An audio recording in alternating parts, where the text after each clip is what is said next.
कुठलाही गाजावाजा न करता हे संघटन आपलं काम करत राहतं आणि याची कार्यपद्धती समजून घेण्यासाठी पण जगभरातून आता वेगवेगळ्या देशातील लोक भारतात यायला लागले. आता सांगितलं तारखेनुसार 27 सप्टेंबर 1925 आणि विजयादशमी त्या दिवशी होती, म्हणून विजयादशमी 1925च्या विजयादशमीला या राष्ट्रीय स्वयंसेवक संघाची सुरुवात झाली. काय नवीन करायचं होतं तर कोणतंही नवीन काम करायचं नव्हतं.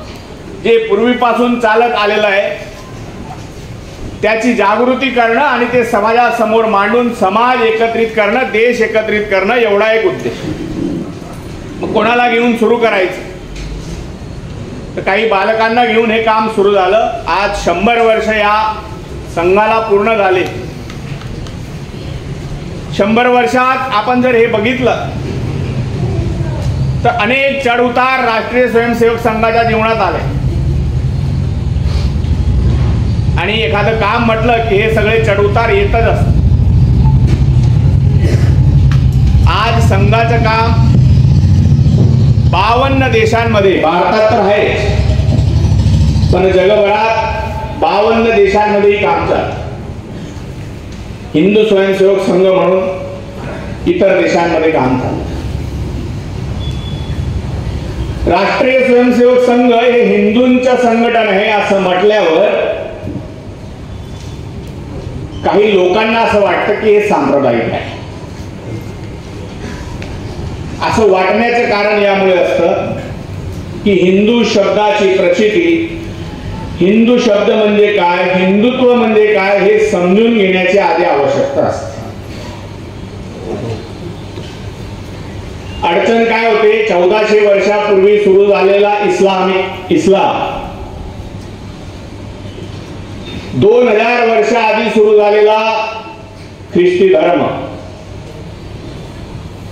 इसवी सन 610 मध्ये इस्लाम धर्माची स्थापना झाली आणि म्हणून हे मोठ्या प्रमाणात आक्रमण 8व्या 9व्या 10व्या शतकापासून 12व्या शतकापासून भारतात व्हायला लागलं धर्माच्या आधारावर. आणि म्हणून आक्रमण करणारे जर हे तर ज्यांच्यावर आक्रमण होत आहे ते कोण आहेत असा म्हणून सिंधू नदीच्या किनाऱ्यावर राहणारे, पार्शियन भाषेमध्ये स हा शब्द नव्हता म्हणून त्याला ह म्हणायचे, तर सिंधू नदीच्या किनाऱ्यावर राहणारे सर्व हिंदू म्हणून या देशात राहणारे सर्व हिंदू आहेत हे आपल्याला लक्षात घ्यायला लागेल. म्हणून हिंदू धर्माची स्थापना कोणी केली तर स्थापना कोणी केली नाही. कारण हिंदू धर्माला इस्लाम आणि ख्रिस्ती धर्माच्या परिप्रेक्ष्य मध्ये बघितलं गेलं म्हणून अडचण आली. मग हिंदू धर्म म्हणजे काय तर धर्माची खरी व्याख्या ती आहे जे नैसर्गिक आहे, जो स्वभाव आहे तो धर्म असतो.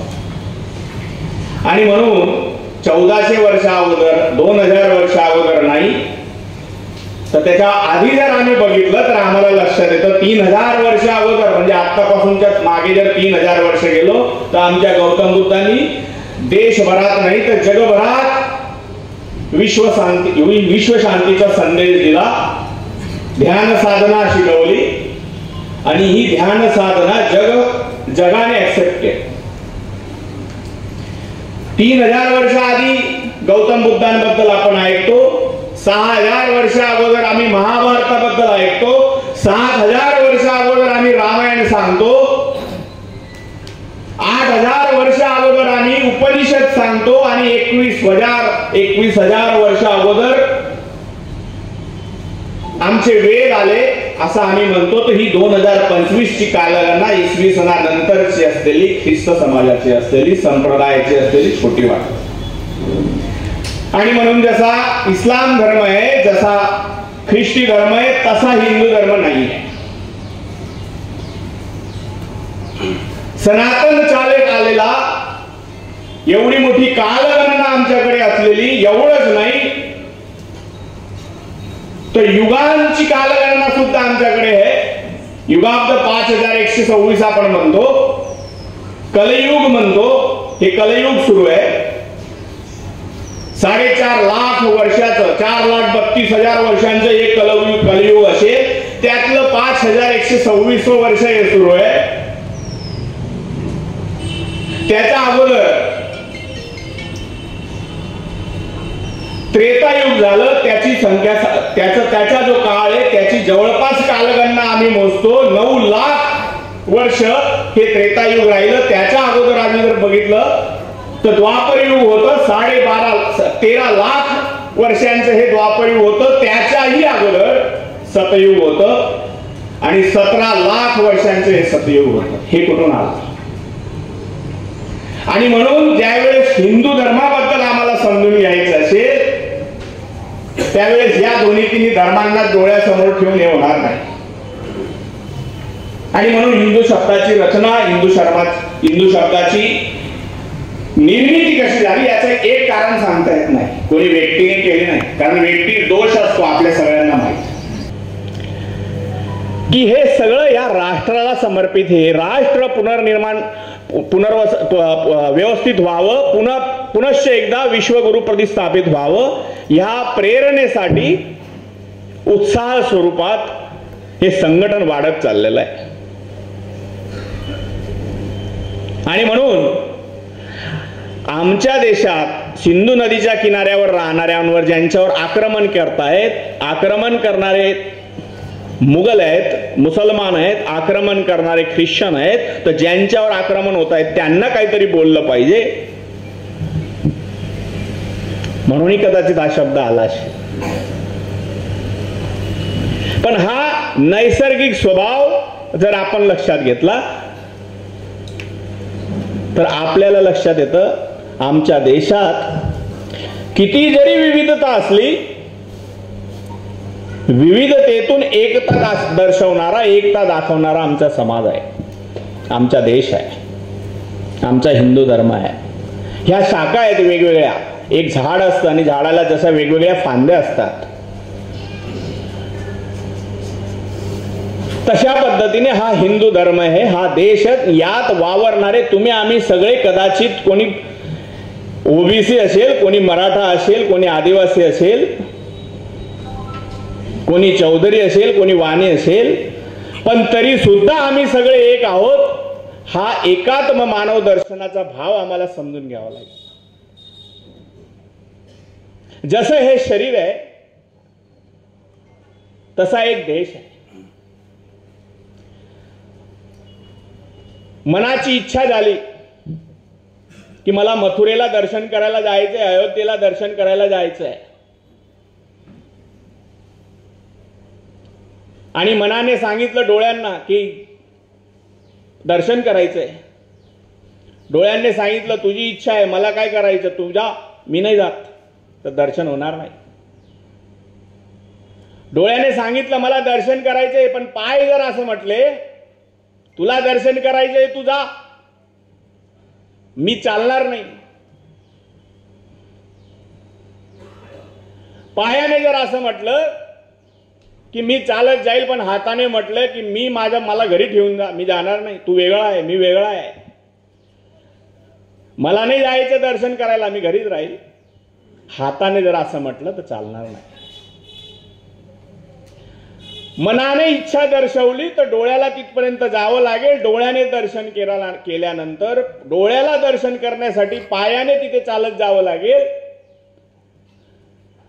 असं एकमेकाशी सगळं जुळलेलं असतानाच हा देश निर्माण होतं, हे शरीर निर्माण होतं असं म्हटलं जातं. हे जर वेगळं केलं, पायाला जर कापून शरीरापासून वेगळं केलं आणि असं म्हटलं की तू वेगळा आहे, तर या शरीराची काही किंमत नाही आणि पायाची पण काही किंमत नाही. आणि म्हणून जरी समाज व्यवस्थेत आम्ही वेगवेगळे राहत असलो, ही विविधता हीच सुंदरता आहे आमच्या देशाची. बाहेर वेगळं होतं, बाहेर त्यांना असं वाटत होतं की असा विचार केला, असा राहिला, ह्या विषयाला, ह्या पंथाला, या धर्माला मानलं म्हणजेच हा आमचा माणूस, दुसरा आमचा माणूस नाही. आणि म्हणून जगात भारत एक असा देश होता की इथे सगळ्या प्रकारचे धर्म, तथाकथित धर्म ज्यांना संप्रदाय आपण म्हणतो, हे वाढत गेले, कमी नाही झाले. भरपूर प्रयत्न केले. ग्रीक आले, हुन आले, युनान आले, या देशाला मिटवण्याचा प्रयत्न केला, मिटले का नाही. संस्कृती मिटवण्याचा प्रयत्न केला, मिटला का नाही.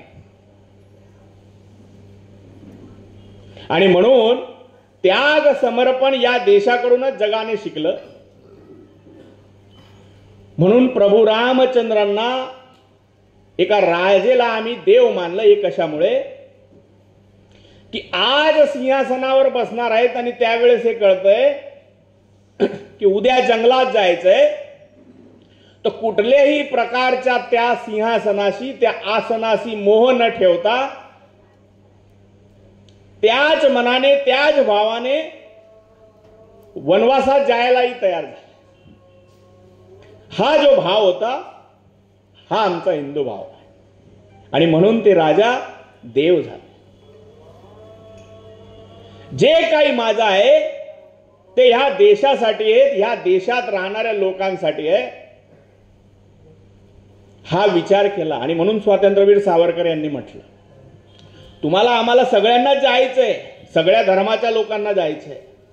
तथाकथित धर्म शब्द जो आपण वापरतो त्या अर्थाने सांगतो. सगळे जन्माला आले आणि मरणार आहेत हे सगळ्यांना माहिती आहे.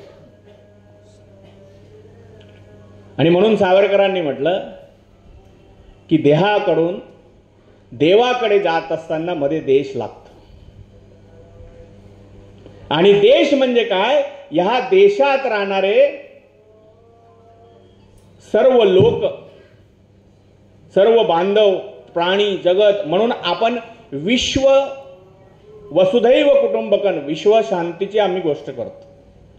जगात हा विचार कोणीच करत नाही. मंगले पुण्यभूमे त्वदत्ते, तत्त्वेशकायो नमस्ते नमस्ते, प्रभो शक्तिमन् हिंदू राष्ट्रांगभूता,